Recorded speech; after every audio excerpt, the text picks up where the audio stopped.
테슬라가 일단 하락한 대표적인 이유 같은 경우에는 독과점 이슈가 제일 크다라고 보시면 될 것 같고요.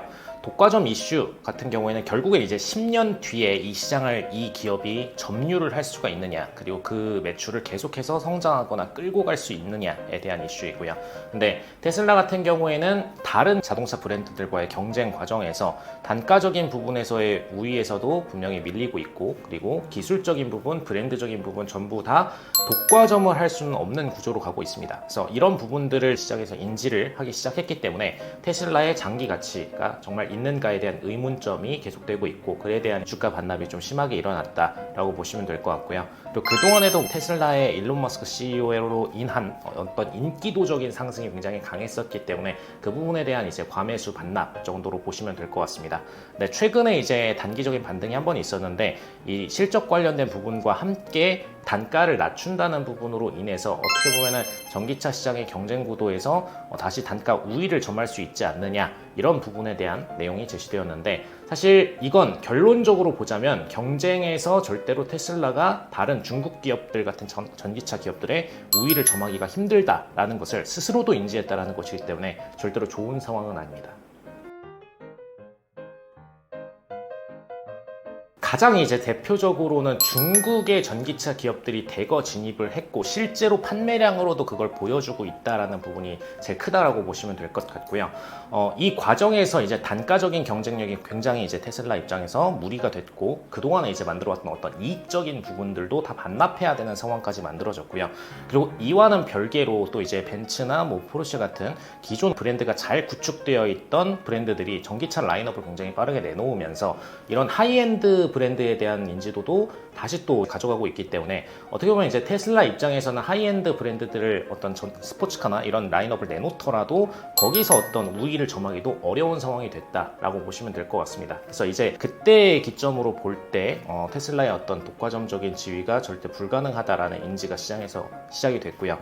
그 다음에 이제 자율주행이라던가 뭐 기타 OS의 업데이트, 그리고 뭐 테슬라 슈퍼차저 같은 부분들도 법안적으로 테슬라가 점유하고 있던 독과점적 지위들을 다 박탈해내고 있습니다. 그래서 어떤 테슬라의 슈퍼차저들도 다른 기업들도 사용을 할 수 있게 만든다라던가, OS 업데이트적인 부분들도 테슬라만의 것이 절대 아니죠. 그리고 자율주행 같은 경우에도 OS적인 개발들이 다른 IT 기업들에서도 공격적으로 이루어지고 있기 때문에 테슬라가 이 분야에서 굉장히 어떤 독과점을 만들어내기는 쉽지 않은 상황이 됐다라고 좀 보시면 될 것 같습니다.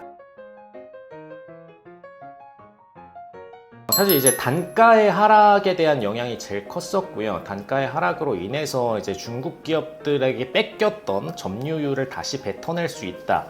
그러니까 한마디로 다시 흡수할 수 있다라는 기대감 때문에 재상승을 보였던 것인데, 사실 최근에 가장 문제됐던 게 어떻게 보면 판매량 순위에 있어서 테슬라가 중국 기업들한테 밀렸었다라는 부분이거든요. 근데 이 부분으로 인해서 테슬라의 장기적인 어떤 주가 의심이 제기됐었던 것이고, 그리고 그 부분을 다시 회복할 수 있다라는 기대감일 뿐인데, 사실 이미 테슬라가 이렇게 빠르게 시장에 전기차를 도입을 했었고 가장 이제 우선순위인 얼리 어답터 기업이었는데, 그런 기업의 지위들을 전부 다 시장에서 뺏기고 있는 와중이다라는 것은 분명한 기정사실입니다. 그래서 이런 부분들이 앞으로 볼 때도 마찬가지이고, 최근에 어떤 주가적인 반등 부분에 있어서도 다시 반납할 수밖에 없는 상황이다 라고 보시면 좋을 것 같고요. 물론 장기적으로 전기차 인더스트리 자체가 성장함으로 인해서 동반 상승은 있을 수 있겠지만, 그 과정에서 테슬라가 독점적인 지위만으로 어떤 주가적인 단독 상승을 보여주긴 어렵다, 뭐 엔비디아 같은 그런 단독 상승을 보여주긴 어렵다라고 보셔도 될 것 같습니다.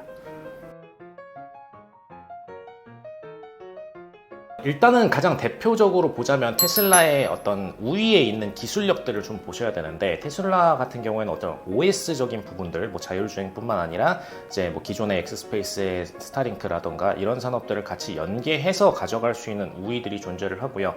뭐 최근에는 이제 트위터 인수의 X로 변환하는 작업이라던가 이런 부분들을 통해서 마케팅적인 부분, 그 다음에 테크적인 부분들로 우위를 점할 수 있는 부분이 있습니다. 다만 이제 전기차 완성차 업계적인 부분에서는 분명히 독과점 지위를 내려놓을 수밖에 없는 분위기이고요. 그렇기 때문에 딱 이 OS적인 부분에 집중을 한다라면은 마치 이제 구글의 안드로이드 OS가 어떤 스마트폰들 시장에서 독과점적인 OS 시장을 구축했던 것처럼 테슬라는 그런 입장으로 가게 되면은 다시 이 OS 시장 쪽에서는 독과점적 지위를 차지할 수가 있다라고 보시면 좋을 것 같고요. 기존에 테슬라에 기대하셨던 자율주행 같은 기능들이 이제 많은 일반 전기차들에도 제공이 될 수 있는 그런 형태로 갔을 때 오히려 반대로 테슬라 입장에서는 성장의 궤도에 오를 수 있는 기회가 될 수 있다. 이렇게 보셔도 될 것 같습니다.